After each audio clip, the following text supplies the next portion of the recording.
ਪਹਿਲਾਂ ਤਾਂ ਸਾਰੇ ਤੁਹਾਡੇ ਸਰੋਤਿਆਂ ਨੂੰ ਫਤਿਹ ਅਰਜ਼ ਕਰਦਾ। ਵਾਹਿਗੁਰੂ ਜੀ ਕਾ ਖਾਲਸਾ, ਵਾਹਿਗੁਰੂ ਜੀ ਕੀ ਫਤਿਹ। ਬਾਈ ਜੀ, ਮੈਂ ਕਿਉਂਕਿ ਲੋਕਲ ਜਿੰਨੇ ਵੀ ਆਪਣੇ ਵਿਊਅਰਸ ਨੇ ਉਹ ਤਾਂ ਲਗਭਗ ਜਾਣਦੇ ਹੁੰਦੇ ਨੇ, ਬਟ ਸਾਰੇ ਪੰਜਾਬ 'ਚ ਤੁਹਾਡੀਆਂ ਇਹ ਵੀਡੀਓਜ਼ ਜਾਣੀਆਂ ਨੇ, ਉਹਦੇ ਲਈ ਮੈਂ ਥੋੜ੍ਹਾ ਜਿਹਾ ਪਿੱਛੇ ਤੋਂ ਸ਼ੁਰੂ ਕਰੂੰਗਾ।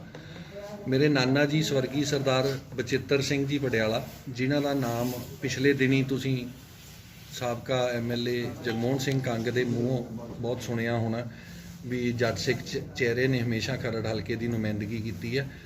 ਉਹ 2 ਵਾਰ ਇੱਥੋਂ MLA ਰਹੇ। ਫਿਰ ਮੇਰੇ ਨਾਨੀ ਜੀ ਬੀਬੀ ਦਲਜੀਤ ਕੌਰ ਜੀ MLA ਰਹੇ, ਜਿਨ੍ਹਾਂ ਨੇ ਕਿ ਅੱਜ ਤੱਕ ਬੀਇੰਗ ਅ ਲੇਡੀ ਸਭ ਤੋਂ ਵੱਧ ਮਾਰਜਨ ਦੇ ਨਾਲ ਜਿੱਤ ਪ੍ਰਾਪਤ ਕੀਤੀ, ਅੱਜ ਤੱਕ ਦਾ ਔਨ ਰਿਕਾਰਡ। ਤੇ ਜਿਹੜਾ ਅੱਜ ਦਾ ਆਪਣਾ ਵਿਸ਼ਾ ਹੈ ਉਹ ਇਹ ਹੈ ਜੀ, ਜੋ ਪਿਛਲੇ ਦਿਨਾਂ ਦੇ ਵਿੱਚ ਸਾਡੇ ਰਿਸਪੈਕਟਡ ਨੇ, ਸਾਡੇ ਤੋਂ ਵੱਡੇ ਨੇ ਕੰਗ ਸਾਹਿਬ, ਜੋ ਉਹਨਾਂ ਨੇ ਤੁਹਮਤਾਂ ਲਾਈਆਂ ਨੇ, ਦੂਸ਼ਣਬਾਜ਼ੀ ਕੀਤੀ ਹੈ, ਉਹਦੇ ਵਿਸ਼ੇ 'ਚ ਮੈਂ ਤੁਹਾਡੇ ਸਾਰਿਆਂ ਦੇ ਨਾਲ ਕੁਝ ਗੱਲਾਂ ਰੂਬਰੂ ਕਰਨਾ ਚਾਹੁੰਦਾ। ਗੱਲ ਇਹ ਹੈ ਵੀ ਜੇ ਕੋਈ ਵੀ ਕਿਸੇ ਬੰਦੇ ਤੇ ਐਲੀਗੇਸ਼ਨ ਹੋਵੇ ਜਾਂ ਤਕਲੀਫ ਹੋਵੇ, ਮੈਂ ਸਮਝਦਾ ਵੀ ਉਹ ਬੰਦੇ ਨੂੰ ਉਦੋਂ ਕਹਿਣਾ ਚਾਹੀਦਾ ਜਿਸ ਰਾਈਟ ਟਾਈਮ ਤੇ ਲੋਕ ਉਸ ਗੱਲ ਤੇ ਧਿਆਨ ਦੇਣ। ਅੱਜ ਜਦੋਂ ਟਿਕਟ ਕੱਟੀ ਗਈ, ਠੀਕ ਹੈ, ਖਰੜ ਹਲਕੇ ਦੇ ਕਈ ਸਤਾਏ ਹੋਏ ਜਿਹੜੇ ਲੋਕ ਸੀ, ਜਿਹੜੇ ਉਹਨਾਂ ਦੇ ਜੁਰਮਾਂ ਦੇ, ਸਰਦਾਰ ਜਗਮੋਹਨ ਸਿੰਘ ਕੰਗ ਦੇ ਜੁਰਮਾਂ ਦੀ ਮੈਂ ਗੱਲ ਕਰ ਰਿਹਾ, ਉਹਦਾ ਜੋ ਸ਼ਿਕਾਰ ਸੀ, ਉਹਨਾਂ ਨੇ ਇੰਨੀ ਖੁਸ਼ੀ ਮਨਾਈ ਕਿ ਅੱਜ ਇਹ ਪੁਰਾਣਾ ਕਹਾਣਾ ਵੀ ਬਰੋਟਾ ਪੱਟਤਾ। ਜਿਸ ਬੰਦੇ ਨੇ, ਜੇ ਪਾਰਟੀ ਹਾਈ ਕਮਾਂਡ ਕੋਲ ਸਾਰੀਆਂ ਰਿਪੋਰਟਾਂ ਉੱਤੇ ਗਈਆਂ, ਜੋ ਐਕਚੁਅਲ ਫੀਡਬੈਕ ਸੀ, ਠੀਕ ਹੈ, ਦੇਖਣ ਨੂੰ ਆਪਾਂ ਸਾਰਿਆਂ ਨੂੰ ਲੱਗਦਾ ਹੁੰਦਾ ਵੀ ਇੰਨੇ MC ਸਾਹਿਬਾਨ, ਇੰਨੇ ਸਰਪੰਚ ਸਾਹਿਬ ਨਾਲ ਨੇ ਤੇ ਆਹ ਸਾਰੀ ਟੀਮ ਹੈ, ਪਰ ਅੰਦਰੋਂ ਜੋ ਲੋਕਾਂ ਦੀ ਫੀਲਿੰਗਸ ਸੀਗੀਆਂ ਉਹ ਸਾਰੀਆਂ ਸਰਵੇਜ਼ ਦੇ ਵਿੱਚ ਉੱਤੇ ਪਹੁੰਚੀਆਂ ਤੇ ਹਾਈ ਕਮਾਂਡ ਨੇ ਬਿਲਕੁਲ ਸਹੀ ਫੈਸਲਾ ਕੀਤਾ। ਠੀਕ ਹੈ, ਜਦੋਂ ਬੰਦਾ 47 ਸਾਲ ਤੋਂ ਤੁਸੀਂ ਇੱਕ ਪਾਰਟੀ ਦੀ ਸੇਵਾ ਕਰ ਰਹੇ ਹੋ, ਉਹਨੇ ਤੁਹਾਨੂੰ ਰਾਜ ਭੋਗਣ ਦਾ ਮੌਕਾ ਦਿੱਤਾ, ਤੁਸੀਂ ਆਪਦੀਆਂ ਮਨਮਰਜ਼ੀਆਂ ਕੀਤੀਆਂ। ਕੀ 47 ਸਾਲ 'ਚ ਤੁਹਾਡਾ ਢਿੱਡ ਨਹੀਂ ਭਰਿਆ? ਕੀ ਤੁਹਾਨੂੰ ਉਦਣ 2012 'ਚ ਉਦੋਂ ਯਾਦ ਨਹੀਂ ਆਈ ਜਦੋਂ ਮੇਰੇ ਮਾਮਾ ਜੀ ਸਵਰਗੀ ਸਰਦਾਰ ਰਾਜਵੀਰ ਸਿੰਘ ਪਟਿਆਲਾ ਉਹ ਆਪਦੇ ਹੱਕਾਂ ਖਾਤਰ ਲੜਾਈ ਲੜ ਰਹੇ ਸੀ ਤੇ ਉਦੋਂ ਤੁਸੀਂ ਕਹਿੰਦੇ ਸੀ ਵੀ ਰਾਜਵੀਰ ਦੀ ਇੱਥੇ ਕੋਈ ਵੋਟ ਨਹੀਂ, ਇੱਥੇ ਉਹਦਾ ਕੋਈ ਆਧਾਰ ਨਹੀਂ ਇਸ ਹਲਕੇ 'ਚ, ਤੇ ਉਸੇ ਰਾਜਵੀਰ ਪਟਿਆਲਾ ਨੇ ਤੁਹਾਡੇ 2 ਟਰਮਾਂ ਤੁਹਾਡੇ ਪੈਰ ਨਹੀਂ ਲੱਗਣ ਦਿੱਤੇ। ਤੁਹਾਨੂੰ ਹੁਣ ਪਤਾ ਲੱਗਦਾ ਵੀ ਕੀ ਵੋਟ ਬੈਂਕ ਹੈ ਤੇ ਕੀ ਆਧਾਰ ਹੈ ਤੇ ਕੀ ਨਹੀਂ ਹੈ। ਜਿਹੋ ਜਿਹਾ ਬੰਦਾ ਕਰਮ ਕਰੂਗਾ, ਉਹੀ ਉਹਦੇ ਸਾਹਮਣੇ ਉਹਦਾ ਫਲ ਬਣ ਕੇ ਆਉਣਗੇ। ਗੁਰਪ੍ਰਤਾਪ ਜੀ, ਇੱਕ ਗੱਲ ਆਪਨੇ ਸਪਸ਼ਟ ਨਹੀਂ ਕੀਤੀ ਕਿ ਜਿਹੜੇ ਐਲੀਗੇਸ਼ਨ ਲਗਾਏ ਨੇ ਜਾਂ ਜਿਨ੍ਹਾਂ ਦੇ ਖਿਲਾਫ ਬੋਲੇ ਨੇ, ਉਹ ਕਿਹਦੀ ਗੱਲ ਕਰ ਰਹੇ ਹੋ ਆਪ? ਜਿਹੜੇ ਕੈਂਡੀਡੇਟ ਨੇ ਕਾਂਗਰਸ ਦੇ, ਟਿੰਕੂ ਜੀ ਜਾਂ ਚੰਨੀ ਜੀ ਜਾਂ ਕਿਸੇ ਹੋਰ? ਮੈਂ ਸਾਡੇ ਬਹੁਤ ਹੀ ਮਾਣਯੋਗ ਤੇ ਸਤਿਕਾਰਯੋਗ CM ਚਰਨਜੀਤ ਸਿੰਘ ਚੰਨੀ, ਮੈਂ ਉਹਨਾਂ ਦੀ ਗੱਲ ਕਰ ਰਿਹਾ, ਕਿਉਂਕਿ ਕਿਸੇ ਤੇ ਐਲੀਗੇਸ਼ਨ ਲਾਉਣਾ ਬਹੁਤ ਸੌਖਾ ਹੁੰਦਾ ਔਰ ਇਹ ਵੀ ਗੱਲ ਸੱਚਾਈ ਆ, ਆਪਾਂ ਸਾਰੇ ਜਾਣਦੇ ਆ। ਅੱਜ ਦੀ ਡੇਟ 'ਚ ਭਰਾ ਦੇ ਕਹਿਣੇ 'ਚ ਨਹੀਂ, ਫਾਦਰ ਦੇ ਕਹਿਣੇ 'ਚ ਪੁੱਤ ਨਹੀਂ ਹੁੰਦਾ। ਕਈ ਵਾਰ ਜੇ ਕਿਸੇ ਥਰਡ ਬੰਦੇ ਕੋਲ, ਹੁਣ ਮੰਨ ਲਓ ਮੇਰਾ ਹੀ ਕੋਈ ਫੈਮਿਲੀ ਮੈਂਬਰ ਹੋਵੇ, ਉਹਦੇ ਕੋਲ ਕੋਈ ਰਿਕਵਰੀ ਹੋ ਜਾਵੇ, ਇਟ ਡਜ਼ ਨਾਟ ਮੀਨਸ ਵੀ ਉਹ ਬੰਦੇ ਦੀ ਇਨਵੋਲਵਮੈਂਟ ਹੈ ਜਾਂ ਉਹਨੇ ਤੁਹਾਨੂੰ, ਤੁਸੀਂ ਆਪਦੇ ਤੇ ਸਾਰੇ ਲਾਗੂ ਕਰਕੇ ਦੇਖੋ ਕੀ ਆਪਣੇ ਘਰਾਂ ਦੇ ਵਿੱਚ 100% ਗੱਲਾਂ ਆਪਣੇ ਬੱਚੇ ਮੰਨਦੇ ਨੇ? ਨਹੀਂ, ਉੱਥੇ ਤਾਂ ਗੱਲ ਇਹ ਹੈ ਨਾ ਕਿ ਜਿਹੜੀ ED ਦੀ ਰੇਟ ਪਈ ਹੈ, ਜਿਹੜੇ ਕਿ ਚੰਨੀ ਦੇ, ਜਿਹੜੇ ਕਿ CM ਸਾਹਿਬ ਦੇ ਭਾਣਜਾ ਨੇ, ਉਹਨਾਂ ਨੂੰ ਗਨਮੈਨ ਵੀ ਮਿਲੇ ਹੋਏ ਸੀਗੇ। MLA ਸਪੀਕਰ ਇਸ਼ੂ ਕਿਹਨੇ ਕਰਾਇਆ? ਬਿਲਕੁਲ ਚਰਨਜੀਤ ਸਿੰਘ ਚੰਨੀ ਨੇ। ਤੇ ਫਿਰ ਇਨਵੋਲਵਮੈਂਟ ਕਿਵੇਂ ਨਹੀਂ ਹੈ? ਮੈਂ ਤੁਹਾਨੂੰ ਦੱਸਦਾ ਜੀ ਕਿਵੇਂ ਨਹੀਂ ਹੈ। ਦੇਖੋ, ਫੈਮਿਲੀ ਦੀ ਸੇਫਟੀ ਹਰ ਬੰਦੇ ਨੇ ਦੇਖਣੀ ਹੈ। ਕੱਲ ਨੂੰ ਅਸੀਂ ਬਹੁਤ ਵਾਰ ਦੇਖਿਆ, ਮੇਰੇ ਨਾਨਾ ਜੀ ਦਾ ਮਰਡਰ ਹੋਇਆ। ਕਿਉਂ ਹੋਇਆ? ਉਹ ਇਸ ਕਰਕੇ ਹੋਇਆ ਕਿਉਂਕਿ ਉਦੋਂ ਸਾਰਿਆਂ ਨੂੰ ਪਤਾ ਸੀ ਵੀ he is going to be next education minister Punjab ਹੋਣਾ ਸੀ ਉਹਨਾਂ ਨੇ, ਤੇ ਅੱਜ ਸਾਡੇ ਪਰਿਵਾਰ ਦਾ ਕੈਡਰ ਕੁਝ ਹੋਰ ਹੁੰਦਾ। ਠੀਕ ਹੈ ਜੀ, ਤਾਂ ਹਰ ਬੰਦੇ ਦਾ ਇਹ ਅਧਿਕਾਰ ਹੈ, ਉਹਦਾ ਰਾਈਟ ਹੈ ਆਪਦੀ ਫੈਮਿਲੀ, ਆਪਦੇ ਫੈਮਿਲੀ ਮੈਂਬਰਸ ਨੂੰ ਸੁਰੱਖਿਆ। ਜੇ ਕੋਈ ਬਾਕੀ ਹਲੇ ਤੱਕ ਇਹ ਨਹੀਂ, I am not very sure ਕਿ ਉਹਦੇ ਬਾਏ ਨੇਮ ਅਲਾਟ ਹੋਏ ਸੀ ਗਨਮੈਨ, ਜਾਂ ਕਈ ਵਾਰ ਲੋਕ ਵੀਡੀਓ ਕਲਿੱਪਸ ਬਣਾ ਕੇ ਪਾ ਦਿੰਦੇ ਨੇ, ਕੋਈ ਕਾਫਲਾ ਜਾ ਰਿਹਾ ਕਿਤੋਂ ਗੱਡੀ ਨਿਕਲ ਰਹੀ ਹੈ ਜਾਂ ਕੋਈ ਆਫੀਸਰ ਮਿਲਣ ਆਇਆ ਹੁੰਦਾ। ਹੁਣ ਸਾਡੇ ਰਿਲੇਸ਼ਨ ਨੇ, ਬਹੁਤ ਅਫਸਰ ਆਉਂਦੇ ਨੇ, ਸਰਕਾਰੇ ਦੁਆਰੇ ਵੀ ਲੋਕ ਮਿਲਦੇ ਨੇ, ਪਰ ਉਹਨੂੰ ਤੁਸੀਂ ਕਈ ਵਾਰ ਅੱਖਾਂ ਦੇਖੀ ਗੱਲ ਵੀ ਸੱਚ ਨਹੀਂ ਹੁੰਦੀ, ਉਹਦੇ ਪਿੱਛੇ ਕਹਾਣੀ ਕੁਝ ਹੋਰ ਹੁੰਦੀ ਹੈ। ਤੇ ED ਨੂੰ ਅੱਜ ਹੀ ਯਾਦ ਆਇਆ 3 ਸਾਲ ਬਾਅਦ ਜਾ ਕੇ, ਜਦੋਂ ਦੇ ਉਹ ਬਣੇ ਨੇ ਕੋਡ, ਜਦੋਂ ਕੰਡਕਟ ਆਫ ਕੋਡ ਲੱਗ ਗਿਆ, ਜਦੋਂ ਚੋਣ ਜਾਬਤਾ ਲੱਗ ਗਿਆ, ED ਨੂੰ ਉਦੋਂ ਹੀ ਰੇਡ ਮਾਰਨੀ ਯਾਦ ਆਈ। Why not before? ਕੁਛ ਤੁਸੀਂ ਆਪ ਸਾਰੇ ਸਿਆਣੇ ਹੋ, ਇਹ ਅੱਜ ਕੱਲ੍ਹ ਟ੍ਰੈਂਡ ਚੱਲ ਗਿਆ। BJP ਹਰ ਥਾਂ ਤੇ ED ਦਾ ਇਸਤੇਮਾਲ ਕਰਦੀ ਹੈ, UP 'ਚ ਨਹੀਂ ਕੀਤਾ। ਸੁਖਪਾਲ ਖਹਿਰੇ ਦੇ ਖਿਲਾਫ ਨਹੀਂ ਕੀਤਾ, ਕਿੱਥੇ ਨਹੀਂ ਕਰਦੇ। ਗੁਰਪ੍ਰਤਾਪ ਜੀ, ਤੁਸੀਂ ਜਗਮੋਹਨ ਸਿੰਘ ਕੰਗ ਜੀ ਦੀ ਗੱਲ ਕੀਤੀ ਹੈ, ਉਹ ਮੁੱਖ ਮੰਤਰੀ ਚਰਨਜੀਤ ਸਿੰਘ ਚੰਨੀ ਦੇ ਹਲਕੇ 'ਚ ਜਾ ਕੇ ਉਹਨਾਂ ਦਾ ਵਿਰੋਧ ਕਰ ਰਹੇ ਹੈ। ਸਰ ਕੀ ਕਹਿਣਾ ਚਾਹੁੰਦੇ ਹੋ ਉਹਦੇ ਬਾਰੇ? ਦੇਖੋ, ਵੈਸੇ ਤਾਂ ਮੈਨੂੰ ਮੇਰੇ ਘਰੋਂ ਜੋ ਸੰਸਕਾਰ ਮਿਲੇ ਨੇ, ਜੋ ਮਰਿਆਦਾ 'ਚ ਮੈਂ ਰਹਿ ਕੇ ਗੱਲ ਕਰਨੀ ਚਾਹੁੰਦਾ, ਪਰ 2-3 ਦਿਨਾਂ ਦੀ ਬੜੇ ਅੰਦਰ ਮਨ ਭਰਿਆ ਸੀ। ਕੰਗ ਸਾਹਿਬ ਨੇ ਤਾਂ ਇਹ ਕਿਹਾ ਮੈਂ 21 ਦੇ 31 ਮੋੜਨੇ ਨੇ। ਪਹਿਲੀ ਗੱਲ, ਕੰਗ ਸਾਹਿਬ ਨੂੰ 31 ਦੇ 51 ਪਹਿਲਾਂ ਹੀ ਖਰੜ ਦੇ ਹਲਕੇ ਦੇ ਲੋਕਾਂ ਨੇ ਪਾਤੇ ਨੇ, 31 ਦੇ 51 ਕਰਕੇ ਮੋੜੇ ਨੇ। ਜਿਹੜੀ ਉਹਨਾਂ ਨੇ ਇੰਨੇ ਸਾਲ ਆਪਦੀਆਂ ਮਨਮਰਜ਼ੀਆਂ ਚਲਾਈਆਂ, ਉਰੇ ਆਪਦਾ ਇੱਕ ਜਗੀਰ ਸਮਝ ਕੇ ਲੋਕਾਂ ਦੇ ਨਾਲ ਜਿਹੜੇ ਉਹਨਾਂ ਤੇ ਐਲੀਗੇਸ਼ਨਸ ਲੱਗੇ, ਇੱਕ ਵੀ ਕੋਈ ਗਲਤ ਨਹੀਂ ਹੈ। ਉਹਨਾਂ ਦੀ ਬੋਲਬਾਣੀ, ਜੋ ਵੀ ਉਹਨਾਂ ਦਾ ਵੇ ਆਫ ਟਾਕਿੰਗ, ਬੰਦਿਆਂ ਦੇ ਨਾਲ ਬਿਹੇਵੀਅਰ ਹੈ, ਉਹ ਆਪ ਸਾਰਿਆਂ ਨੂੰ ਉਸ ਵੀਡੀਓਜ਼ ਦੇ ਵਿੱਚ ਵੀ ਰਿਫਲੈਕਟ ਹੋ ਰਿਹਾ ਵੀ ਕਿੱਦਾਂ ਕੁੱਤਾ ਕਹਿਣਾ ਕਿਸੇ ਨੂੰ ਜਾਂ ਕੋਈ ਮਾੜੀ ਸ਼ਬਦਾਵਲੀ ਵਰਤਣੀ। ਤੇ ਜਦੋਂ ਇੱਕ ਬੰਦਾ ਇੱਕ CM ਲੈਵਲ ਦੇ ਬੰਦੇ ਨੂੰ ਇੰਨਾ ਬੁਰੀ ਤਰੀਕੇ ਨਾਲ ਬੋਲ ਸਕਦਾ ਤਾਂ ਉਹ ਆਮ ਬੰਦਿਆਂ ਨਾਲ ਕਿੱਦਾਂ ਵਿਹਾਰ ਕਰਦਾ ਹੋਊਗਾ, ਤੁਸੀਂ ਸਾਰੇ ਸੋਚ ਸਕਦੇ ਹੋ। ਪਰ ਇਹ ਗੱਲ ਪੱਕੀ ਹੈ ਵੀ ਕੰਗ ਸਾਹਿਬ, ਕੱਲ੍ਹ ਤੋਂ ਅਸੀਂ ਵੀ ਮਰਿੰਡੇ ਡੇਰੇ ਲਾਉਣੇ ਨੇ ਚਮਕੌਰ ਸਾਹਿਬ ਹਲਕੇ ਦੇ ਵਿੱਚ, ਘੜੂਆਂ ਕਨਗੋਈ ਦੇ 32 ਪਿੰਡਾਂ ਦੇ ਵਿੱਚ ਪਹਿਰਾ ਦੇਵਾਂਗੇ। ਤੇ ਤੁਹਾਨੂੰ 31 ਦੇ 51 ਇੱਥੇ ਤਾਂ ਪਾਈ ਦਿੱਤੇ ਖਰੜ ਹਲਕੇ 'ਚ, ਤੁਹਾਨੂੰ ਚਮਕੌਰ ਤੋਂ ਵੀ ਪਾ ਕੇ ਤੋਰਾਂਗੇ। ਸਰ ਜੇਕਰ ਉਹਨਾਂ ਵੱਲੋਂ ਫੇਰ ਪ੍ਰੈਸ ਕਾਨਫਰੰਸ ਉੱਤੇ ਕੀਤੀ ਜਾਂਦੀ ਹੈ ਤਾਂ ਫਿਰ ਤੁਸੀਂ ਗੁਰਪ੍ਰਤਾਪ ਪੜਿਆਲਾ ਫਿਰ ਕੀ ਕਰੇਗਾ ਜੀ? ਹਰ ਥਾਂ ਤੇ ਡਟ ਕੇ ਵਿਰੋਧ ਕਰਾਂਗੇ ਜਿੰਨਾ, ਕਿਉਂਕਿ ਕੋਈ ਵੀ ਪਾਰਟੀ, ਕੋਈ ਵੀ, ਮੈਂ ਤਾਂ ਇੱਕ ਗੱਲ ਜਾਣਦਾ ਹਾਂ, ਜਿਸ ਤਨ ਲਾਗੇ ਸੋ ਤਨ ਜਾਣੇ। ਇੰਨੇ ਸਾਲ ਪਾਵਰ ਦਾ ਆਨੰਦ ਮਾਣਨ ਤੋਂ ਬਾਅਦ ਹੁਣ ਜਦੋਂ ਇੱਕ ਵਾਰ ਟਿਕਟ ਕੱਟੀ ਗਈ, ਇੱਕ ਵਾਰ ਵੀ ਵਫਾਦਾਰੀ ਨਹੀਂ ਦਿਖਾਈ ਗਈ ਕੰਗ ਸਾਹਿਬ ਤੋਂ ਪਾਰਟੀ ਪ੍ਰਤੀ, ਇੱਕ ਟਰਮ ਤਾਂ ਚੁੱਪ ਕਰਕੇ ਬਹਿ ਜਾਂਦੇ। ਤੇ ਨਾਲ ਮੇਰਾ ਇਹ ਵੀ ਚੈਲੰਜ ਹੈ ਵੀ ਬਨੀ ਨੂੰ, ਯਾਦਵਿੰਦਰ ਕੰਗ ਨੂੰ ਹੁਣ ਉਤਾਰਿਓ ਜ਼ਰੂਰ। ਹੁਣ ਇਹ ਨਾ ਕਿਹੋ ਵੀ ਮੇਰੇ ਤੇ ਕੋਈ ਪ੍ਰੈਸ਼ਰ ਪਾ ਗਿਆ, ਮੈਨੂੰ ਪਾਰਟੀ ਨੇ ਮਨਾ ਲਿਆ। ਮਨਾਉਣਾ ਤੁਹਾਨੂੰ ਕਿਸੇ ਨੇ ਨਹੀਂ, ਆਪਦਾ ਜਾ ਕੇ ਜ਼ੋਰ ਲਾ ਲਿਓ ਤੇ ਤੁਹਾਨੂੰ ਆਪਦੀ ਅਸਲੀਅਤ ਪਤਾ ਲੱਗ ਜੂਗੀ ਵੀ ਕੀ ਕੁਛ ਤੁਸੀਂ ਇੰਨੇ ਸਾਲਾਂ 'ਚ ਕਮਾਇਆ, ਕੀ ਤੁਹਾਡੇ ਪੱਲੇ ਹੈ। ਜ਼ੋਰ ਲਾ ਲਿਓ। ਮੈਂ ਤੁਹਾਨੂੰ ਫੇਰ ਕਹਿ ਰਿਹਾ, ਕਿਸੇ ਗੱਲ ਦੀ ਕਸਰ ਨਾ ਰਹਿ ਜਾਵੇ ਕੰਗ ਸਾਹਿਬ, ਤੁਹਾਨੂੰ ਬਰਾਬਰ ਹੋ ਕੇ ਟੱਕਰਾਂਗੇ। ਤੁਹਾਨੂੰ ਇੱਥੇ ਵੀ ਨਿਉਤਾ ਪਾਇਆ ਤੇ ਉੱਥੇ ਵੀ ਤੁਹਾਡੀ ਭਾਜੀ ਮੋੜ ਕੇ ਆਵਾਂਗੇ, ਬੇਫਿਕਰ ਰਹੋ। ਸਰ ਜੋ ਗੁਰਪ੍ਰਤਾਪ ਜੀ, ਜੋ ਕੰਗ ਸਾਹਿਬ ਨੇ ਕਿਹਾ ਆਪਣੇ ਬੇਟੇ ਨੂੰ ਆਜ਼ਾਦ ਲੜਾਉਣ ਦੀ, ਤੁਹਾਨੂੰ ਕੀ ਲੱਗਦਾ ਸਿਰਫ ਦਬਾਅ ਬਣਾਇਆ ਜਾ ਰਿਹਾ ਜਾਂ ਫਿਰ ਉਹ ਸੱਚਮੁੱਚ ਲੜਾਉਣਾ ਚਾਹੁੰਦੇ ਆ? ਸਿੰਪਲ ਪੋਲੀਟੀਕਲ ਸਟੰਟ ਹੈ ਜੀ। ਮੈਂ ਤੁਹਾਨੂੰ ਦੱਸਾਂ, ਪਹਿਲੇ ਦਿਨ ਜਿੱਦਣ ਇਹਨਾਂ ਨੇ ਮੀਟਿੰਗ ਬੁਲਾਈ, ਉਦਣ ਮੰਨ ਲਓ 50 ਬੰਦੇ ਸੀ, ਅੱਗੇ ਮੀਟਿੰਗ 'ਚ ਚਲੋ ਹੋਰ ਬੰਦੇ ਵੀ ਆ ਜਾਂਦੇ ਨੇ, ਤੇ ਉਸੇ ਟਾਈਮ ਤੋਂ ਬਾਅਦ ਜਿਹੜੀ ਨੈਕਸਟ ਕਾਨਫਰੰਸ ਹੋਈ ਉਹਦੇ 'ਚ ਬੰਦੇ ਹੋਰ ਘਟ ਗਏ, ਕੱਲ੍ਹ ਵਾਲੀ 'ਚ ਹੋਰ ਘਟ ਗਏ। ਬਾਈ ਜੀ, ਇਹ ਤਾਂ ਤੁਹਾਨੂੰ ਇੱਕ ਦੂਜੇ ਲਈ ਮਰਨਾ ਤੇ ਖੜਨਾ ਪੈਂਦਾ, ਫਿਰ ਲੋਕ ਤੁਹਾਡੇ ਨਾਲ ਮੋਢੇ ਨਾਲ ਮੋਢਾ ਲਾ ਕੇ ਚੱਲਦੇ ਨੇ, ਜਿਹਦਾ ਸਬੂਤ ਅੱਜ ਸਾਨੂੰ ਪਾਵਰ ਤੋਂ ਬਾਹਰ ਹੋਇਆਂ ਨੂੰ, ਮੇਰੇ ਨਾਨੀ ਜੀ 2002 'ਚ ਲਾਸਟ MLA ਰਹੇ, ਅੱਜ 22 ਆ ਗਿਆ, 20 ਸਾਲ ਹੋ ਗਿਆ। ਪਰ ਅੱਜ ਵੀ ਸਾਡਾ ਧੜਾ ਜੋ ਹੈ ਉਹ ਮੈਨੂੰ ਨਹੀਂ ਲੱਗਦਾ ਵੀ ਦੱਸਣ ਦੀ ਕੋਈ ਲੋੜ ਹੈ ਵੀ ਕਿੱਥੇ ਸਟੈਂਡ ਕਰਦਾ ਕਿੱਥੇ ਨਹੀਂ। ਉਹ ਸਾਰਾ ਪਿਆਰ ਦੇ ਮੂੰਹ ਨੂੰ ਹੈ, ਇੱਕ ਦੂਜੇ ਨਾਲ ਜੇ ਆਪਾਂ ਖੜਦੇ ਹਾਂ, ਦੁੱਖ ਸੁੱਖ ਦੇ ਭਾਈਵਾਲ ਹੈ ਤਾਂ ਹੈ। ਪਾਵਰ ਵਾਲੇ ਦੇ ਨਾਲ ਬਹੁਤਾ ਸਮਾਂ ਲੋਕ ਨਹੀਂ ਰਹਿੰਦੇ। ਗੁਰਪ੍ਰਤਾਪ ਜੀ, 2 ਸਵਾਲ।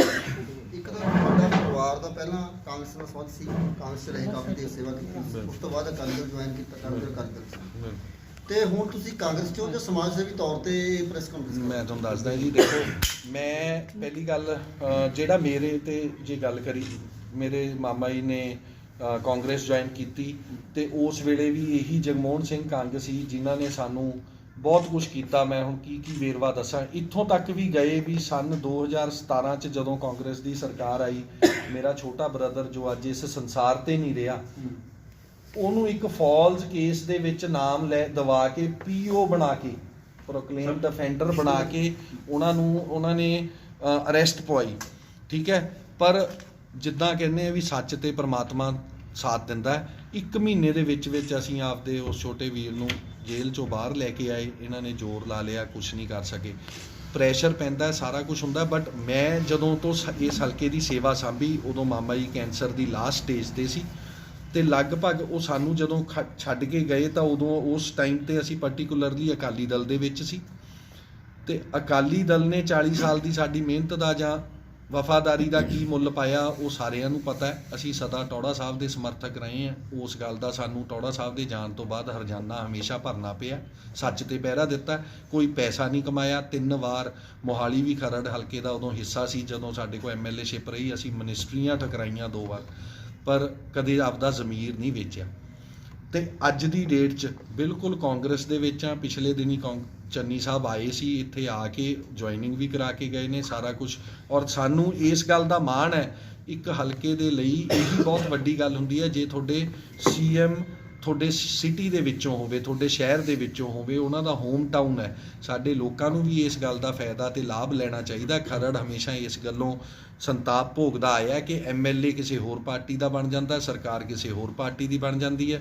ਜੇ ਐਡੇ ਵੱਡੇ ਕੱਦ ਦਾ ਲੀਡਰ ਅੱਜ ਇਸ ਹਲਕੇ 'ਚ ਆਇਆ ਤਾਂ ਜ਼ਰੂਰ ਆਪਾਂ ਇਸ ਹਲਕੇ ਦੀ ਡਿਵੈਲਪਮੈਂਟ ਲਈ ਇਕੱਠੇ ਹੋ ਕੇ ਉਹਨਾਂ ਦੀਆਂ ਬਾਹਾਂ ਨੂੰ ਮਜ਼ਬੂਤ ਕਰੀਏ। ਸਰ ਬਾਰ-ਬਾਰ ਜਿਹੜਾ ਮੁੱਖ ਮੰਤਰੀ ਜੀ ਨੂੰ ਦਲਿਤ ਮੁੱਖ ਮੰਤਰੀ ਕਿਹਾ ਜਾ ਰਿਹਾ ਹੈ, ਹਰ ਇੱਕ ਕਾਨਫਰੰਸ ਦੇ ਵਿੱਚ ਗੁਰਪ੍ਰਤਾਪ 5 ਸਾਲ ਪਹਿਲਾਂ ਕਿੱਥੇ ਸੀ? ਦੋਸ਼ ਲਾਉਣ ਤੋਂ ਪਹਿਲਾਂ ਕਿੱਥੇ ਸੀ?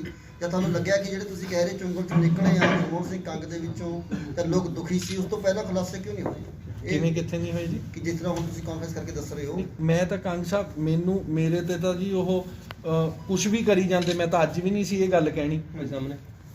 ਇਹ ਤਾਂ ਸਿਰਫ ਤੁਸੀਂ ਪੁੱਛਿਆ ਨਾ ਵੀ ਕਿਉਂ ਹੋਤੇ, ਕੀ ਹੋਇਆ ਤੇ ਕੀ ਨਹੀਂ। ਮੈਂ ਤਾਂ ਕਾਨਫਰੰਸ ਮੈਂ ਆਪਦੇ ਲਈ ਨਹੀਂ ਕਰ ਰਿਹਾ, ਮੈਂ ਇਸ ਲਈ ਕਰ ਰਿਹਾ ਵੀ ਜਿਹੜਾ ਉਹਨਾਂ ਨੇ ਸੀਐਮ ਸਾਹਿਬ ਦੀ ਸ਼ਾਨ ਦੇ ਵਿੱਚ ਜੋ ਗੱਲਾਂ ਕੀਤੀਆਂ ਨੇ ਤੇ ਉਹ ਤਾਂ ਉਹਨਾਂ ਨੇ 3 ਦਿਨ ਪਹਿਲਾਂ ਕੀਤੀਆਂ ਨੇ, 4 ਸਾਲ ਪਹਿਲਾਂ ਨਹੀਂ ਕੀਤੀਆਂ। ਜੇ 4 ਸਾਲ ਪਹਿਲਾਂ ਕਰਦੇ ਤਾਂ 4 ਸਾਲ ਪਹਿਲਾਂ ਜਵਾਬ ਪਾ ਲੈਂਦੇ। ਜਦੋਂ ਉਹਨਾਂ ਨੇ ਗੱਲ ਕੀਤੀ ਉਦੋਂ ਬਾਅਦ ਚ ਆਪਾਂ ਉਹਨਾਂ ਦਾ 2 ਦਿਨ ਵਰਡਿਕਟ ਦੇ ਕੇ ਅਸੀਂ ਪ੍ਰੈਸ ਕਾਨਫਰੰਸ ਹੈ ਕਿ ਅਨੁਸ਼ਾਸਨ ਦੇ ਵਿੱਚ ਰਹਿਣਾ ਪੈਂਦਾ ਜਦੋਂ ਪਾਰਟੀ ਦੇ ਵਿੱਚ ਹੁੰਦੇ ਨੇ, ਜਦੋਂ ਪਾਰਟੀ ਦੀਆਂ ਅੰਦਰੂਨੀ ਕਮੀਆਂ ਉਹਨਾਂ ਨੇ ਬਹੁਤ ਉਜਾਗਰ ਕਰੀਆਂ। ਉਹਨਾਂ ਨੇ ਇੱਥੇ ਤੱਕ ਵੀ ਕਿਹਾ ਕਈ ਮੰਤਰੀ ਅਤੇ ਜਿਹੜੇ ਮੁੱਖ ਮੰਤਰੀ ਤੱਕ ਭ੍ਰਸ਼ਟ ਨੇ। ਕਿਆ ਵਾਕਈ ਕਾਂਗਰਸ ਦੇ ਵਿੱਚ ਆਹ ਕੁਝ ਚੱਲ ਰਿਹਾ ਹੈ ਜੋ ਉਹਨਾਂ ਨੇ ਇਲਜ਼ਾਮ ਲਗਾਏ ਨੇ ਜੀ? 47 ਸਾਲ ਤੋਂ ਸੁੱਤੇ ਪਏ ਸੀ ਕੰਗ ਸਾਹਿਬ। ਉਹ ਕਹਿੰਦੇ ਹੁਣੇ ਸਬਸਕ੍ਰਾਈਬ ਕਰੋ ਪੰਜਾਬ ਬੋਲਦਾ ਚੈਨਲ। ਉਜਾਗਰ ਨਹੀਂ ਕਰ ਸਕੇ, ਪਰ ਹੁਣ ਜਿਹੜੇ ਉਹ ਖੁੱਲ ਕੇ ਸਾਰਾ ਕੁਝ ਦੱਸ ਰਹੇ ਨੇ ਵੀ ਆਹ ਕੁਝ ਕਾਂਗਰਸ ਪਾਰਟੀ ਦੇ ਵਿੱਚ ਹੋ ਰਿਹਾ ਹੈ। ਅਸੀਂ ਅਕਾਲੀ ਦਲ ਛੱਡਿਆ ਕਿ ਅੱਜ ਤੱਕ ਅਸੀਂ ਕਿਹਾ ਵੀ ਉਹਦੇ ਚ ਭ੍ਰਸ਼ਟਾਚਾਰ ਹੈ, ਇਹ ਫਲਾਨਾ ਧਮਕਾਨਾ? ਅਸੀਂ ਤਾਂ ਨਹੀਂ ਕਿਹਾ ਅੱਜ ਤੱਕ। ਜੇ ਕਿਹਾ ਤਾਂ ਕਹਿ ਦਿਓ। ਅਸੀਂ ਇਹ ਜ਼ਰੂਰ ਕਿਹਾ ਵੀ ਸਾਡੀ ਵਫਾਦਾਰੀ ਦਾ ਮੁੱਲ ਨਹੀਂ ਪਿਆ। ਮੈਂ ਇਸੇ ਲਈ ਪਾਰਟਿਕੂਲਰਲੀ ਕਰ ਰਿਹਾ ਕਾਨਫਰੰਸ ਵੀ ਜਿੰਨੀ ਦੇਰ ਤੁਸੀਂ ਪਾਵਰ ਦਾ ਆਨੰਦ ਮਾਣਿਆ, ਤੁਸੀਂ ਹਲਕਾ ਇੰਚਾਰਜ ਲੱਗ ਜਾਓ ਤਾਂ ਤੁਸੀਂ ਗੁੱਡ ਹੋ, ਤੁਹਾਨੂੰ ਸਾਰਾ ਕੁਝ ਠੀਕ ਹੈ। ਤੁਹਾਨੂੰ ਟਿਕਟ ਮਿਲ ਜਵੇ ਤੁਸੀਂ ਠੀਕ ਹੋ। ਜੇ ਤੁਹਾਨੂੰ ਟਿਕਟ ਨਹੀਂ ਮਿਲਦੀ, ਤੁਹਾਨੂੰ ਪਾਰਟੀ ਦੀਆਂ ਵੀ ਕਮੀਆਂ ਦਿਖਣ ਲੱਗ ਜਾਂਦੀਆਂ, ਤੁਹਾਨੂੰ ਜਿਹਨੇ ਤੁਹਾਡੀ ਟਿਕਟ ਕਟਾਤੀ ਉਹਦੀ ਵੀ ਕਮੀ ਦਿਖਣ ਲੱਗ ਜਾਂਦੀ ਹੈ। ਫਿਰ ਉਦੋਂ ਕੰਗ ਸਾਹਿਬ ਕਿੱਥੇ ਸੀ ਜਦੋਂ ਪਾਵਰ ਦਾ ਆਨੰਦ ਮਾਣ ਰਹੇ ਸੀ? ਉਦੋਂ ਖੜੇ ਹੋ ਕੇ ਕਹਿੰਦੇ ਨਾ ਵੀ ਮੈਂ ਇਸ ਪਾਰਟੀ ਦਾ ਬਾਈਕਾਟ ਕਰੂੰਗਾ, ਇਹ ਇਦਾਂ ਆਹ ਕੁਝ ਕਰਦੇ ਨੇ। ਅਗਰ ਕਾਂਗਰਸ ਪਾਰਟੀ ਦੇ ਵਿੱਚ ਵੀ ਤੁਹਾਡੀ ਪੁੱਛਗਿੱਛ ਨਹੀਂ ਹੋਈ, ਜਿਸ ਤਰ੍ਹਾਂ ਤੁਸੀਂ ਕਹਿੰਦੇ ਪੂਰਾ ਸਨਮਾਨ ਨਾ ਮਿਲਿਆ, ਕਿਆ ਤੁਸੀਂ ਇਸ ਨੂੰ ਵੀ ਛੱਡ ਦੋਗੇ? ਬਿਲਕੁਲ ਨਹੀਂ ਛੱਡਦੇ, ਬਿਲਕੁਲ ਨਹੀਂ ਛੱਡਦੇ। ਔਰ ਇਸ ਗੱਲ ਨੂੰ ਰਿਕਾਰਡ ਰੱਖਿਓ, ਜੋ ਮਰਜ਼ੀ ਹੋ ਜਵੇ ਘਰੇ ਬਹਿ ਜਾਾਂਗੇ ਤੇ ਪਟਿਆਲਾ ਸਾਹਿਬ ਪਰ ਪਾਰਟੀ ਨਹੀਂ ਬਦਲਾਂਗੇ। ਗੁਰਪ੍ਰਤਾਪ ਜੀ ਤੁਹਾਡਾ ਵੀ ਮੰਨਿਆ ਜਾ ਰਿਹਾ ਸੀਗਾ ਵੀ ਤੁਹਾਨੂੰ ਵੀ ਟਿਕਟ ਵਿਧਾਨ ਸਭਾ ਹਲਕਾ ਖਰੜ ਤੋਂ ਮਿਲ ਸਕਦੀ ਹੈ। ਤੁਹਾਨੂੰ ਟਿਕਟ ਮਿਲੀ ਨਹੀਂ, ਤੁਸੀਂ ਹਲਕਾ ਖਰੜ ਦੇ ਵਿੱਚ ਕਿਹੜੇ ਉਮੀਦਵਾਰ ਦੇ ਨਾਲ ਤੁਰੋਗੇ ਜੀ? ਬਾਈ ਜੀ ਮੇਰੀ ਤਾਂ ਡਿਊਟੀ, ਮੈਂ ਤਾਂ ਆਪਦੀ ਸੇਵਾ, ਜਿਹੜੇ ਸਾਡੇ ਹਲਕੇ ਦੇ ਪੁਰਾਣੇ 32 ਪਿੰਡ ਸੀ, ਮੈਂ ਤਾਂ ਉਹ ਪਿੰਡ ਮੰਗ ਕੇ ਸੀਐਮ ਸਾਹਿਬ ਤੋਂ ਕੱਲ ਨੂੰ ਜਾ ਕੇ ਬੇਨਤੀ ਕਰਕੇ ਲੈ ਲੈਣੇ ਨੇ। ਮੈਂ ਤਾਂ ਉੱਥੇ ਆਪਦੀਆਂ ਸੇਵਾਵਾਂ ਨਿਭਾਊਂਗਾ, ਠੀਕ ਹੈ। ਤੇ ਕਿਉਂਕਿ ਹੁਣ ਜਦੋਂ ਆਪਾਂ ਕੰਗ ਸਾਹਿਬ ਦੇ ਨਾਲ ਪੇਚ ਫਸਾ ਹੀ ਲਿਆ ਤੇ ਉਹਨਾਂ ਨੇ ਉੱਥੇ ਜਾ ਕੇ ਜ਼ੋਰ ਲਾਉਣਾ, ਅਸੀਂ ਵੀ ਉੱਥੇ ਲਾ ਲਾਂਗੇ ਤੇ ਪਤਾ ਲੱਗ ਜੂਗਾ ਵੀ ਕੰਗ ਸਾਹਿਬ ਦੀ ਉੱਤੇ ਹੁੰਦੀ ਹੈ ਜਾਂ ਕੀ ਪਰਮਾਤਮਾ। ਕਿਤੇ ਇਹ ਤਾਂ ਨਹੀਂ ਹੈਗਾ ਕਿ ਇਸ ਦੇ ਪਿੱਛੇ ਇਹ ਗੱਲ ਤਾਂ ਨਹੀਂ ਹੈਗੀ। ਇੱਕ ਮਿੰਟ ਜੀ, ਜਿਹੜੀ ਆਪਨੇ ਸਰ ਗੱਲ ਕਹੀ ਹੈ ਕਿ ਜਿਹੜੀ ਤੁਸੀਂ ਜਿਹੜਾ ਕਿ ਹਲਕਾ ਚਮਕੌਰ ਸਾਹਿਬ ਦੇ ਵਿੱਚ ਜਾ ਕੇ ਸੀਐਮ ਚੰਨੀ ਦੀ ਜਿਹੜੀ ਹੈ ਉਹ ਮਦਦ ਕਰੋਗੇ ਉੱਥੇ, ਕਿਤੇ ਇਸ ਦੇ ਪਿੱਛੇ ਤੁਹਾਡੀ ਵੀ ਹਲਕਾ ਖਰੜ ਦੇ ਪ੍ਰਤੀ ਨਾਰਾਜ਼ਗੀ ਤਾਂ ਨਹੀਂ ਹੈਗੀ? ਨਹੀਂ, ਨਾਟ ਐਟ ਆਲ ਕੋਈ ਨਾਰਾਜ਼ਗੀ ਨਹੀਂ ਜੀ। ਦੇਖੋ ਮੈਂ ਇਸ ਗੱਲ ਨੂੰ ਮੇਰਾ ਉਹ ਸੁਭਾਅ ਨਹੀਂ ਹੈਗਾ ਹੋਰ ਬੰਦਿਆਂ ਵਾਲਾ। ਮੈਂ ਨਾਰਾਜ਼ਗੀ ਮੇਰੀ ਤਾਂ ਹੁੰਦੀ ਜੇ ਮੈਨੂੰ ਆਪਦੇ ਆਪ 'ਚ ਵੀ ਲੱਗਦਾ ਵੀ ਮੈਂ ਐਤਕੀ ਉਹਨਾਂ ਵਰਕ ਨਹੀਂ ਕਰ ਪਾਇਆ, ਮੇਰੇ ਬ੍ਰਦਰ ਦੀ ਡੈਥ ਹੋ ਗਈ, ਕੋਵਿਡ ਆ ਗਿਆ। ਜੇ ਮੈਂ ਉਹ ਮਿਹਨਤ ਠੋਕ ਕੇ ਕੀਤੀ ਹੁੰਦੀ ਫੇਰ ਗੱਲਾਂ ਹੋਰ ਹੁੰਦੀਆਂ। ਮੈਂ ਆਪਦਾ ਸ਼ੀਸ਼ਾ ਸਵੇਰੇ ਉੱਠ ਕੇ ਆਪਦਾ ਚਿਹਰਾ ਦੇਖ ਕੇ ਨਿਕਲਦਾ। ਮੈਨੂੰ ਵੀ ਪਤਾ ਮੇਰੀ ਤਿਆਰੀ ਚ ਐਤਕੀ ਥੋੜੀ ਉਨੀ ਨਹੀਂ ਕਰਨੀ। ਤੁਸੀਂ ਕੀ ਪੜਿਆ ਹੋ ਜਾਣਾ ਹੈ, ਫਿਰ ਵੀ ਮਦਦ ਕਰ ਸਕਦੇ ਹੋ, ਆਪਣੇ ਇਲਾਕੇ ਮਾ ਵੀ ਮਦਦ ਕਰ ਸਕਦੇ ਹੋ। ਤੁਸੀਂ ਕਹਿ ਰਹੇ ਹੋ ਵਰਕ ਪੂਰਾ ਨਹੀਂ ਕਰ ਸਕੇ, ਕਿਆ ਚਮਕੌਰ ਸਾਹਿਬ ਤੁਸੀਂ ਪੂਰਾ ਵਰਕ ਦਿੱਤਾ ਹੈ ਜੀ? ਬਾਈ ਜੀ ਵਰਕ ਦੀ ਗੱਲ ਨਹੀਂ, ਸਾਡੇ ਉੱਥੇ ਸੰਬੰਧ ਨੇ। ਸਾਡੇ ਸੰਬੰਧ ਅੱਜ ਤਾਂ ਵੀ ਕੁਰਾਲੀ ਦੇ ਵਿੱਚ ਸਾਡੇ ਵੀ ਹੈ ਜੀ, ਹਾਂ ਤੁਹਾਡੇ ਬਿਲਕੁਲ ਨਾਲ ਵੀ ਤੇ ਹੈ ਜੀ, ਅਸੀਂ ਉਰੇ ਸਾਰਾ ਪਰਿਵਾਰ ਹੈ ਉਰੇ। ਅਸੀਂ ਜੇ ਬਿਲਕੁਲ ਕਿਹਾ ਜਾਵੇ ਰਾਜਵੀਰ ਪਟਿਆਲਾ ਦਾ ਇੱਕ ਬਹੁਤ ਵੱਡਾ ਨਾਮ ਸੀ। ਬਿਲਕੁਲ। ਠੀਕ ਹੈ ਜੀ, ਤੁਹਾਡੇ ਮਾਮਾ ਜੀ ਦਾ ਨਾਮ ਹੈ, ਉਰੇ ਵੀ ਤੁਹਾਡੀ ਪੂਰੀ ਉਹ ਹੈ। ਕਿਆ ਤੁਸੀਂ ਟਿੰਕੂ ਜੀ ਤੋਂ ਨਾਰਾਜ਼ ਹੋ ਜਿਸ ਕਰਕੇ ਨਹੀਂ ਚਮਕੌਰ ਨਾਟ ਐਟ ਜਾ ਆਲ ਰਹੇ ਹੋ? ਬਾਈ ਜੀ ਹੁਣ ਨਹੀਂ ਕੀ ਨਾਟ ਐਟ ਪਟਿਆਲਾ ਆਲ ਪਰਿਵਾਰ ਦਾ ਪੂਰਾ ਸਮਰਥਨ ਕਰ? ਇੱਕ ਸੈਕਿੰਡ ਜੀ ਮੇਰੀ ਗੱਲ ਸੁਣੋ ਤੁਸੀਂ ਇਸ ਗੱਲ ਨੂੰ ਨਾ ਆਪਾਂ ਹਰ ਗੱਲ ਨੂੰ ਪੋਲੀਟੀਕਲੀ ਨਾ ਲਿਜਾਈਏ। ਇੱਕ ਬੰਦਾ ਇੱਕ ਟਾਈਮ ਤੇ ਇੱਕੋ ਥਾਂ ਤੇ ਮਿਹਨਤ ਕਰ ਸਕਦਾ, ਨਹੀਂ ਤਾਂ ਹਰ ਬੰਦਾ ਦੋ ਹਲਕੇ ਤੇ ਉਦਾਂ ਸਾਹਮਣੇ ਦਾ ਆਪਾਂ ਵੀ ਸ਼ਕਤੀਮਾਨ ਤਾਂ ਹੈ ਨਹੀਂਗੇ। ਜਿੱਥੇ ਆਪਾਂ ਸੁਭਾਵਾਂ ਨਿਭਾ ਸਕਦੇ ਨੇ ਕੱਲ ਨੂੰ ਅਸੀਂ ਰਿਜ਼ਲਟ ਪੋਜ਼ਿਟਿਵ ਕਰਕੇ ਦੇਣਾ। ਸਾਡਾ ਪ੍ਰੈਕਟੀਕਲ ਆਧਾਰ ਇਹ ਹੈ ਸਾਨੂੰ ਹਾਈ ਕਮਾਂਡ ਕਹਿ ਰਹੀ ਜਾਣ ਵਾਸਤੇ ਉੱਥੇ ਨੋਬਡੀ ਮੇ ਸਾਡੇ ਪੁਰਾਣੇ ਪਿੰਡ ਨੇ, ਸਾਡੇ ਖਰੜ ਹਲਕੇ ਦੇ ਪਿੰਡ ਨੇ ਘੜੂਆਂ ਕਨਗੋਈ। ਜਦੋਂ ਪਿਛਲੀ 12 ਚ ਇਹ ਹਲਕਾ ਨਵਾਂ ਅੱਡ ਬਣਿਆ ਚਮਕੌਰ ਸਾਹਿਬ, ਸਾਡੇ ਵਿੱਚੋਂ ਨਿਕਲੇ ਹੋਏ ਪਿੰਡ ਨੇ। ਮੈਂ ਜਾ ਕੇ ਰੋਪੜ ਦੇ ਉਤਲੇ ਪਿੰਡਾਂ ਵੱਲ ਕਿਉਂ ਨਹੀਂ ਪੰਗਾ ਲੈ ਰਿਹਾ, ਚਮਕੌਰ ਸਾਹਿਬ ਦੇ ਉਤਲੇ ਪਿੰਡਾਂ ਵੱਲ ਕਿਉਂ ਨਹੀਂ ਪੰਗਾ ਲੈ ਰਿਹਾ? ਇਹ ਸਾਡੇ ਹਲਕੇ ਦਾ ਹਿੱਸਾ ਰਹੇ ਨੇ ਲੋਕ, ਅੱਜ ਤੱਕ ਸਾਡੇ ਨਾਲ ਮਿਲਦੇ ਨੇ, ਵਰਤਦੇ ਨੇ। ਘੜੂਏ ਦੇ ਲੋਕ ਅੱਜ ਵੀ ਸਾਡੇ ਸੁੱਖ ਦੇ ਦੁੱਖ ਦੇ ਆਉਂਦੇ ਜਾਂਦੇ ਨੇ, ਜਿੰਨੇ ਵੀ ਪਿੰਡ ਨੇ ਇਹ। ਇਸ ਕਰਕੇ ਮੈਂ ਉੱਥੇ ਕਰਨ ਦੀ ਕਰ ਰਿਹਾ, ਹੋਰ ਕੋਈ ਗੁਰਪ੍ਰਤਾਪ ਜੀ, ਸਿਰਫ ਕੰਗ ਕਰਕੇ, ਜਗਮੋਹਨ ਸਿੰਘ ਕੰਗ ਕਰਕੇ। ਕੀ ਪਟਿਆਲਾ ਪਰਿਵਾਰ ਜਿਹੜਾ ਹੈ ਬੀਜੇ ਟਿੰਕੂ ਜੀ ਦਾ ਸਮਰਥਨ ਕਰਿਆ ਤੇ ਉਹਨੂੰ ਵੋਟਾਂ ਵਗੈਰਾ ਆਪਣਾ ਜਿਹੜਾ ਹਕਵਾ ਕੇ ਸਮਰਥਨ ਕਰੇ? ਦੇਖੋ ਇਹ ਆਉਣ ਵਾਲੇ ਸਮੇਂ 'ਚ ਜਿਵੇਂ ਵੀ ਹੋਊਗਾ, ਜੋ ਮੈਂ ਤੁਹਾਨੂੰ ਕੀ ਦੱਸਿਆ ਵੀ ਪਾਰਟੀ ਦਾ ਜੋ ਹੁਕਮ ਹੋਊਗਾ ਸਿਰ ਮੱਥੇ ਹੋਊਗਾ। ਉਹ ਤੁਹਾਨੂੰ ਦੁਬਾਰਾ ਫੇਰ ਅਸੀਂ ਇੱਕ ਵਾਰ ਪ੍ਰੈਸ ਕਾਨਫਰੰਸ ਰੱਖ ਕੇ ਤੇ ਬਕਾਇਦਾ ਪੂਰਾ ਦੱਸਾਂਗੇ ਵੀ ਕੀ ਕਰਨਾ, ਕਿੱਧਰ ਨੂੰ ਤੁਰਨਾ। ਅੱਜ ਦੀ ਤੁਸੀਂ ਪਿੰਡ ਮੰਗੇ ਆ ਜੀ, ਜੇਕਰ ਉਹ ਪਿੰਡਾਂ ਵਿੱਚ ਕਾਂਗਰਸ ਹਾਰਦੀ ਹੈ ਤਾਂ ਉਹਦੀ ਜ਼ਿੰਮੇਵਾਰੀ ਤੁਹਾਡੀ ਹੋਵੇਗੀ ਜਾਂ ਕਿਸੇ ਹੋਰ ਦੀ ਹੋਵੇਗੀ? ਬਾਈ ਜੀ ਜ਼ਿੰਮੇਵਾਰੀ ਦੇਖੋ, ਵੈਸੇ ਜੋ ਵੀ ਆਲਰੇਡੀ ਦਫ਼ਤਰ ਖੁੱਲਿਆ ਹੋਇਆ, ਇਹ ਵੀ ਚੰਗਾ ਨਹੀਂ ਲੱਗਦਾ ਵੀ ਨਾਲ ਦੇ ਹਲਕੇ ਤੋਂ ਬੰਦਾ ਜਾ ਕੇ ਤੇ ਉੱਥੇ ਜ਼ਿਆਦਾ ਮੋਹਰੀ ਬਣੇ, ਕਿਉਂਕਿ ਉਹ ਉੱਥੇ ਰਹਿ ਰਹੇ ਨੇ। ਪਰ ਬਿਲਕੁਲ ਠੋਕ ਵਜਾ ਕੇ ਉਸ ਪਿੰਡਾਂ 'ਚੋਂ ਪੋਜ਼ਿਟਿਵ ਕਰਕੇ ਲਿਆਵਾਂਗੇ।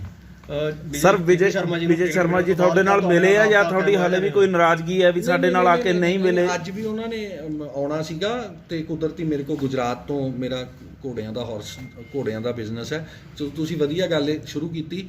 ਕੰਗ ਸਾਹਿਬ ਨੂੰ ਤਾਂ ਸ਼ਾਇਦ ਪੰਜਾਬ 'ਚ ਹੀ ਲੋਕ ਜਾਣਦੇ ਹੋਣ, ਉਹ ਵੀ ਸ਼ਾਇਦ ਬਠਿੰਡਾ ਬਰਨਾਲਾ ਟੱਪ ਕੇ ਨਾ ਪਤਾ ਹੋਵੇ ਵੀ ਜਗਮੋਹਨ ਕੰਗ ਕੌਣ ਹੈ।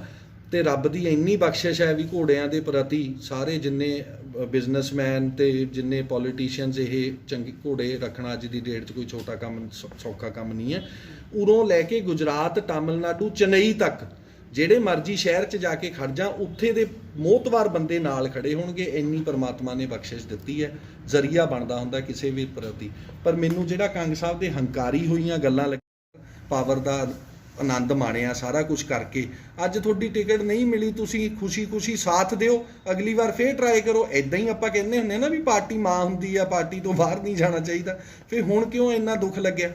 ਜਾਂ ਇਸ ਗੱਲ ਨੂੰ ਮੰਨੋ ਵੀ ਅਸੀਂ ਅੱਜ ਤੱਕ ਵਧੀਕੀਆਂ ਕਰਦੇ ਆਏ ਆ, ਕਦੇ ਕਿਸੇ MC ਦੀ ਟਿਕਟ ਕੱਟਤੀ ਪੈਸਿਆਂ ਪਿੱਛੇ, ਕਦੇ ਕਿਸੇ ਦਾ ਕੁਝ ਕਰਤਾ। ਕੀ ਕੰਗ ਸਾਹਿਬ ਨੇ, ਮੈਂ ਹੁਣ ਪਿੱਛੇ ਜਾਣਾ ਨਹੀਂ ਚਾਹੁੰਦਾ, ਨਦੀਆਂ ਦੇ ਵਿੱਚ ਰੇਤਿਆਂ ਦਾ ਇਹਨਾਂ ਨੇ ਪੰਗਾ ਲਏ ਨਹੀਂ, ਇਹਨਾਂ ਨੇ ਕੀਤੇ ਨਹੀਂ, ਇਹਨਾਂ ਨੇ ਮਾੜੇ ਕੰਮ ਕੀਤੇ ਨਹੀਂ। ਸਾਰਾ ਹਲਕਾ ਜਾਣਦਾ, ਸਾਰਾ ਕੁਝ ਹਾਈ ਕਮਾਂਡ ਜਾਣਦੀ ਹੈ। ਜਿੰਨੀ ਅਸੀਂ ਰਵਨੀਤ ਬਿੱਟੂ ਦਾ ਸਾਥ ਦਿੱਤਾ, ਕੱਲੇ ਖਰੜ ਹਲਕੇ 'ਚੋਂ ਉਹਨਾਂ ਨੂੰ 53,000 ਵੋਟ ਦੀ ਲੀਡ ਨਾਲ ਵਿਜੇ ਕਰਕੇ ਭੇਜਿਆ, ਬਾਕੀ ਓਵਰਆਲ ਉਹ 35,000 ਨਾਲ ਹਾਰੇ, ਰਾਈਟ। ਉਦੋਂ ਬਾਅਦ 'ਚ ਕਿਸੇ ਕਾਰਨ ਵੀ ਕੀ ਸੀ ਮੈਂ ਤੁਹਾਨੂੰ ਦੱਸ ਦਿੰਦਾ ਵੀ ਮਾਮਾ ਜੀ ਉਹਨਾਂ ਤੇ ਮਰਡਰ ਦਾ ਕੇਸ ਸੀ। ਉਸ ਕੇਸ ਦੇ ਚੱਲਦੇ ਉਹਨਾਂ ਨੂੰ ਆਪਦੀ ਮੌਤ ਸਾਹਮਣੇ ਦੀਂਦੀ ਸੀ ਵੀ ਸਾਲ 2 ਸਾਲ ਦਾ ਮੈਂ ਮਹਿਮਾਨ ਹਾਂ। ਉਹਨਾਂ ਦੇ ਉਸ ਬੰਦੇ ਦੇ ਢਿੱਡ 'ਚ ਨਜਾਇਜ਼ ਨਾਮ ਆਇਆ ਸੀ ਵੀ ਉਹ ਬੰਦਿਆਂ ਨੂੰ ਸਜ਼ਾ ਨਾ ਹੋਵੇ, ਉਹ ਭੋਗੀ ਨਾ ਬਣ ਜਾਣ। ਉਦੋਂ ਅਕਾਲੀ ਦਲ ਦੀ ਸਰਕਾਰ ਸੀ ਤੇ ਉਹਨਾਂ ਨੂੰ ਕੋਈ ਪਤਾ ਨਹੀਂ ਸੀ ਵੀ ਪਿੱਛੋਂ ਕੀ ਹੋਣਾ ਕੀ ਨਹੀਂ। ਉਹਨਾਂ ਨੇ ਅਕਾਲੀ ਦਲ ਇਸ ਗੱਲ ਕਰਕੇ ਜੁਆਇਨ ਕੀਤਾ ਵੀ ਸਾਡੇ ਬਾਕੀ ਦੇ ਬੰਦਿਆਂ ਤੇ ਕੋਈ ਪੋਲੀਟੀਕਲ ਗਰਜ ਨਾ ਡਿਗੇ, ਠੀਕ ਹੈ। ਨਹੀਂ ਤਾਂ ਮੈਨੂੰ ਪਤਾ ਵੀ ਜਿਹੜੀ ਗੱਲ ਤੇ ਉਹ ਖੜੇ ਸੀ ਹਮੇਸ਼ਾ, ਚਲੋ ਉਹਨਾਂ ਨੇ ਜੁਆਇਨ ਕੀਤਾ ਤੇ ਉਦੋਂ ਕੰਗ ਸਾਹਿਬ ਕਹਿੰਦੇ ਸੀ ਰਾਜਵੀਰ ਪਟਿਆਲੇ ਦਾ ਕੋਈ ਵਜੂਦ ਨਹੀਂ। ਤੇ ਫਿਰ ਉਦੋਂ ਅੰਬਿਕਾ ਸੋਨੀ ਮੈਡਮ ਨੂੰ ਇਹਨਾਂ ਨੇ ਮਿਸਗਾਈਡ ਕੀਤਾ, ਸਾਰੇ ਗਲਤ ਉਹਨਾਂ ਨੇ ਪਿਕਚਰ ਦਿਖਾਈ, ਕੋਈ ਗੱਲ ਨਹੀਂ ਦਿਖਾਤੀ। ਫਿਰ ਉਦੋਂ ਚੰਦੂ ਮਾਜਰਾ ਸਾਹਿਬ 33,000 ਨਾਲ ਜਿੱਤੇ। 53,000 ਵੋਟ ਬਿੱਟੂ ਦੀ ਕਵਰ ਕਰਕੇ 33,000 ਵੋਟ ਦੀ ਲੀਡ ਲੈਣੀ ਪਹਿਲੀ ਵਾਰ। ਮੈਂ ਮੰਨ ਸਕਦਾ ਵੀ 53,000 ਵੇਲੇ ਕੋਈ ਹੋਰ ਸ਼ਕਤੀ ਹੋ ਸਕਦੀ ਹੈ ਜਿਹਨੇ ਉਹਨਾਂ ਨੂੰ ਜਿਤਾਇਆ, ਕੋਈ ਹੋਰ ਲੋਕ ਹੋ ਸਕਦੇ ਨੇ। ਪਰ ਜੇ ਇੱਕ ਬੰਦਾ 16 ਤਰੀਕ ਨੂੰ ਅਕਾਲੀ ਦਲ ਜੁਆਇਨ ਕਰ ਰਿਹਾ ਤੇ 17 ਨੂੰ ਬਿੱਟੂ ਜੀ ਜਾ ਕੇ ਟਿਕਟ ਮੋੜੇ ਆਉਂਦੇ ਨੇ ਦਿੱਲੀ, ਤੇ ਉਦੋਂ ਬਾਅਦ ਰਿਜ਼ਲਟਸ ਆਪਣੇ ਸਾਰਿਆਂ ਦੇ ਸਾਹਮਣੇ, ਤਾਂ ਕੁਛ ਨਹੀਂ, ਲੋਕਾਂ ਦਾ ਬਹੁਤ ਪਿਆਰ ਤੇ ਸਾਥ ਹੈ। ਸਦਾ ਸੱਚੇ ਦਿਲ ਨਾਲ ਸੇਵਾ ਕੀਤੀ ਹੈ ਔਰ ਕਰਦੇ ਰਹਾਂਗੇ। ਨਾ ਕੋਈ ਅੱਜ ਤੱਕ ਕਰਪਸ਼ਨ ਦਾ ਚਾਰਜ ਹੈ, ਨਾ ਕੋਈ ਲਾ ਸਕੂਗਾ। ਇੰਨਾ ਸਾਫ਼ ਹੋ ਕੇ ਇਸ ਗੱਲ 'ਚੋਂ ਵਿਚਰੇ ਆ ਤੇ ਵਿਚਰਾਂਗੇ। ਪਟਿਆਲਾ ਸਾਹਿਬ ਸਾਡੇ ਏਰੀਆ ਜਿਹੜੀ